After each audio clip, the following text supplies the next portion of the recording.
And basically what it does is it screws into your ground stake, and then your fixture screws into here. So it just gives that light a little bit of elevation to get above those shrubs or above those bushes so that you can still highlight the features that are a little bit higher up that you're looking to do, but you don't have to worry about trimming or moving bushes down below. Hey guys, it's Cal from the Lighting Doctor here. I hope you guys enjoy this video with some more great landscape lighting tips. To learn more about landscape lighting, go and check out our website at lightingdoctor.ca, or if you want to see what a real quality landscape light should look like, go and check out our Try It Before You Buy It offer, where you can get a premium quality fixture at a discounted rate with your very own battery pack, so you can go and test out how that light's going to look and feel what a real premium quality light should look like. So go and check us out at lightingdoctor.ca, or go watch more videos on YouTube just by searching for the Lighting Doctor.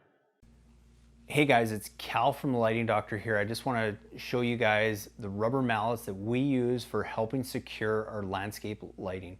This is something you want to use to go and make sure that you're getting your ground stakes for your landscape lights into the ground as solid as possible so that you don't find them tilting over and breaking down the road.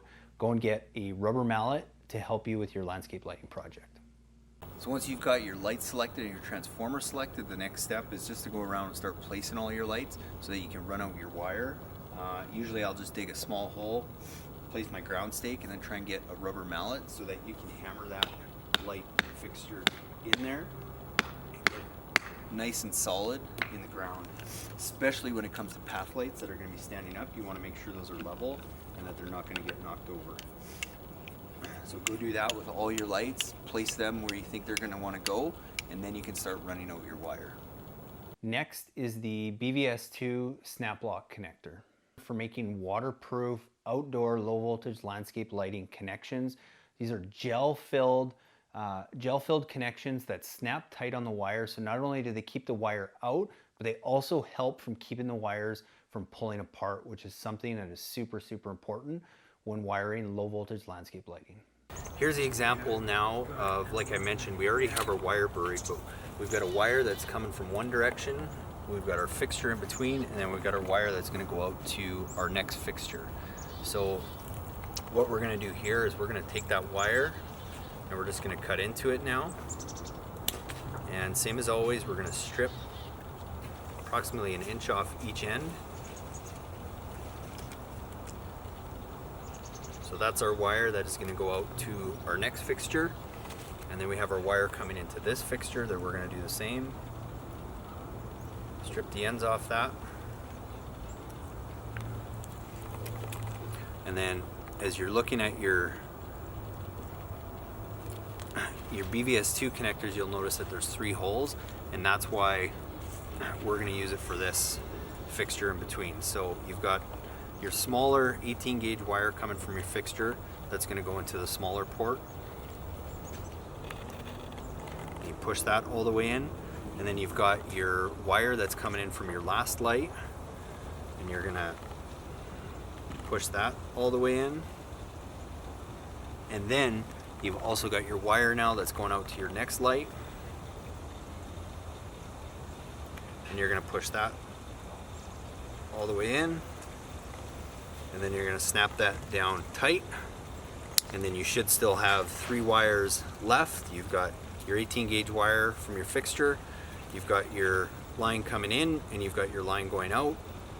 And again, there is no positive or negative, so it doesn't matter if it's the exact same wire throughout, as long as you've got all 3 of those wires going into your connection.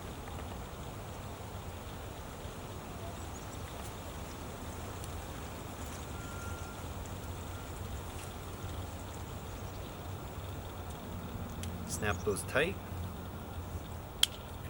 Those wires aren't coming out, and now you go and bury those wires and you've got your connections done.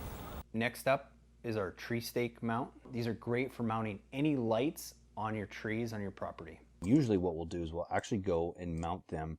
Now this isn't a path light per se, but we'll actually go mount them up in the tree and just above, a couple of the branches, so they're kind of shining down, and then they create the shadowing pattern.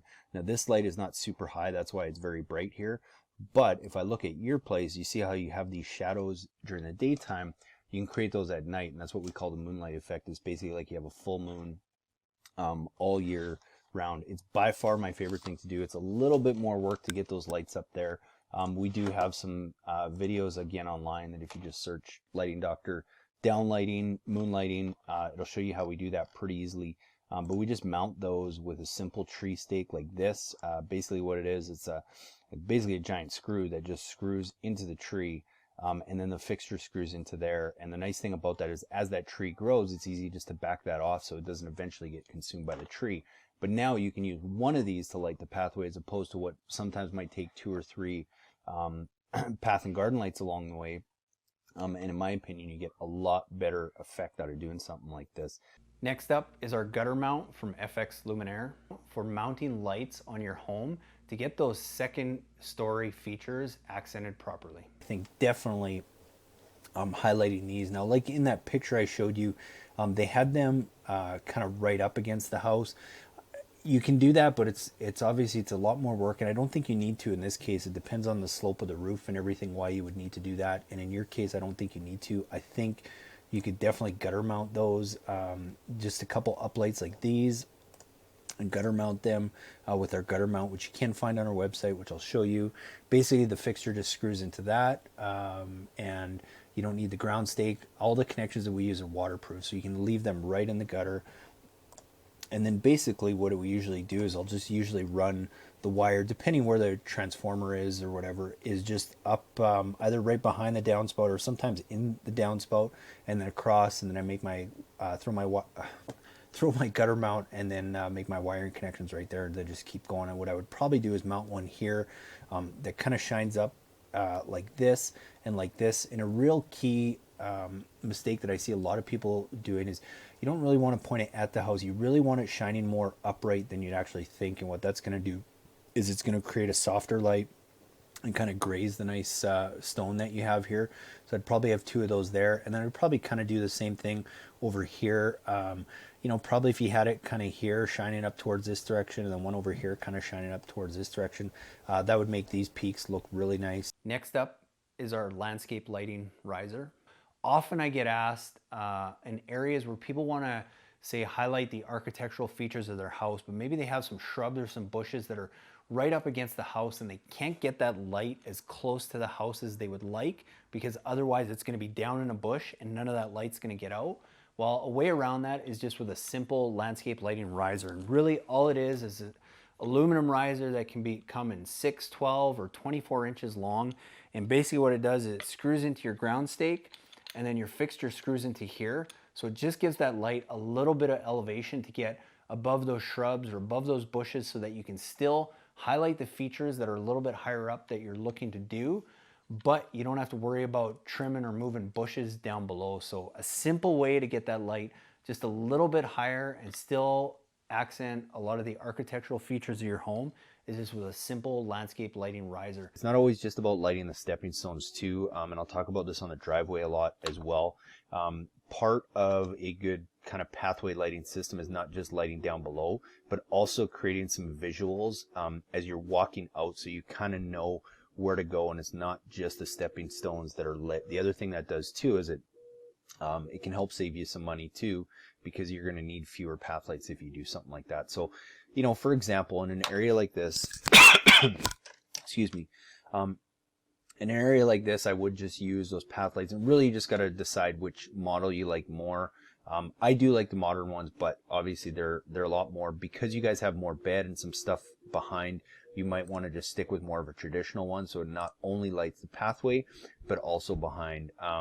The other nice thing about going with those 18-inch ones, you can bring them a little bit further back from the pathway, which again is nice. It's just less chance of them getting kicked or knocked over and that kind of stuff. And what I like to do whenever I'm putting path lights is I like to try and take advantage of some of the other features that I have around. So say, for example, like I would probably try and get a path light somewhere around this rock, kind of where you have this one, because the nice thing is that light's going to hit that. It's going to reflect off it, make that rock stand out, and give you a little bit more light. And then what I would do is kind of stagger in between. So you might want to put another path light kind of over here, depending if this is straight across, then maybe move it down a bit. But again, if you have some shrubs and some stuff in the background that you can kind of have that path light highlight a little bit as well also, so you're not just highlighting the ground, you're kind of getting two effects with one. But if you need more help on when to go and use those, be sure to go and access our free consultation video at lightingdoctor.ca and send me pictures of your property so that I can help you design and come up with the best ways and the best ideas on how to go and properly light up your landscape. So thanks for watching. Hey guys, thanks so much for watching. I hope you guys got some great do-it-yourself landscape lighting tips. Now, please be sure to go to our website at lightingdoctor.ca and check out our how-to page. It's full of great resources, from our podcast to our video to our most frequently asked questions. And also check out our Try It Before You Buy It light, where you can actually go now and get one of our premium quality uplights and a King Innovation Insta-Light, which is basically a battery pack now that allows you to go and run those lights and test them out on your property. Try it for 14 days. If you don't love it, send it back to us and we'll give you a full refund. And if not, you keep the light at a discounted rate and go and buy what you need for your project. So thanks again for watching. Please be sure to leave us a comment. We'd love your feedback. Have a great day.